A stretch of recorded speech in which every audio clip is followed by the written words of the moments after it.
is it? Yeah, there you go. Yeah. So 96, right? Almost to 100.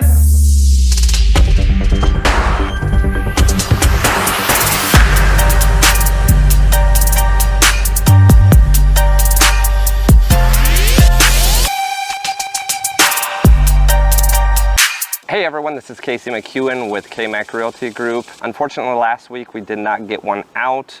There are some hurdles that we had to overcome last week. Unfortunately, in real estate, it's not all sunshine and rainbows. We do have to work through a lot of things. Last week, I think I had 4 or 5 different opportunities that just really were a struggle, but that's really what I'm wanting to show on this channel. It's not always about the good, but it's also about the bad, and the combination of the two that puts it all together for the job that I do. Just to give you guys some insight, last week we had a couple that came from out of state. They decided to spend some time looking at houses and elected to use a relocation company rather than myself as their agent. So that was a unfortunate lost opportunity. There was also a listing that I have that went under contract where it's only a 5-year-old home, and the inspection report came back and the buyer's agent on it is requesting 34 different items to be addressed. But that's just some insight into, you know, what we as real estate agents are doing and dealing with on a daily basis.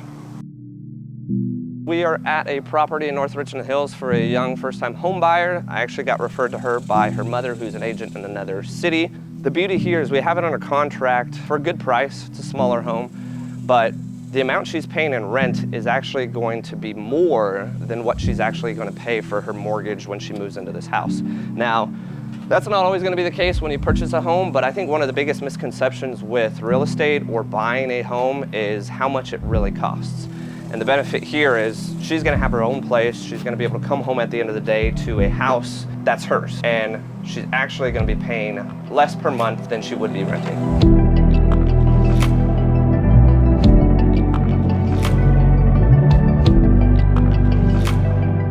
We got Julian and my client around the back just following up with a couple things on the inspection report. If you are looking to purchase a house, my biggest suggestion for you is to make sure, obviously, to have a great agent, have a great lender, but also to make sure you have a great inspector. Julian's my #1 guy. He's who I use for a majority of my properties. If you have a bad inspector, you could wind up purchasing a property and find out so much wrong down the road. And that's gonna be your biggest expense when purchasing a home, is the unknown. An inspection at the end of the day is probably one of the biggest things that either make or break a transaction. Obviously, that's where my part comes into play, where I'm going to negotiate the heck out of a contract to make sure my buyer is content with the purchase. As an inspector, we're looking for any major issues that can cause a house deal to fall through, or that would cause a client to become uncomfortable living in the home. We look at the condition of the roof.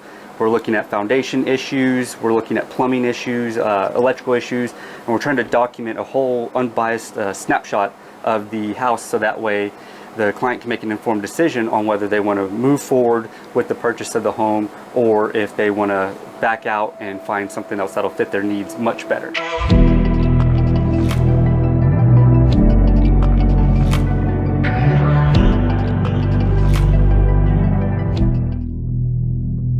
We are outside the new office here, gonna get the first update. Should have a little bit of work done on the interior. Total time frame we're looking at, Tyler can give a little bit more concise idea, but I think we're looking 2 to 2.5 months. So we're gonna take a look inside and see what they're up to. That's it. Never, man. Casey. How you doing, man? How we doing? Nice to meet you, man. You're running the whole show here, basically? Yeah, so we got underground plumbing done. We should be doing the backfill next week. All framing got finished. Curbs got set. Roofer is grabbing the material. We just agreed on pricing. In a situation like this, if someone wanted to like be in their office and not have everyone coming down the hall seeing them, what would your option be to, with the glass here, to make it private? Yeah, so there's, you can do the automatic stuff, but I would want to know that ahead of time because I've got to install. But the good thing is you have a drop ceiling here. And so it's easier to run electrical through a drop ceiling than a hard ceiling. But you could either do the automatic ones or just the mechanical or the manual, right? The curtains that you can install afterward. Because otherwise, I mean, this is going to be shared space, right? Yeah. And you're going to have potentially someone sitting here and like literally looking at me all day. We've got 3 5/8 studs on this, and so if we've got that are not built into the glass, which goes like crazy expensive, and I've never done that before, I would want to change these studs to 6-inch wide studs. You've got a little over 2 inches where the frame of the glass is held, right? Yeah. And so then you're gonna have another 2 inches for the actual curtain, right? And so you have 4 inches and you have 3 5/8 studs right now. So I'd want to make the stud wider so that it's 6 inches, so that you have enough space to have both the glass and the curtain behind it. Anything we could do to, I mean, besides putting up a curtain rod or something? I mean, I know that there's some tents where if you have the light on the inside, you can't really see on the inside, but if you where the glass has a tint on it, and as long as the light on the inside is brighter than the light on the outside, then you can't see in.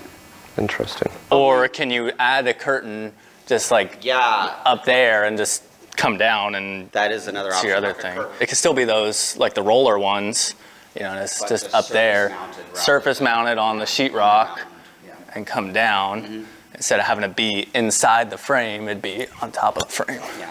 I'm just curious, what's the title of your, like what you do, what do you call yourself?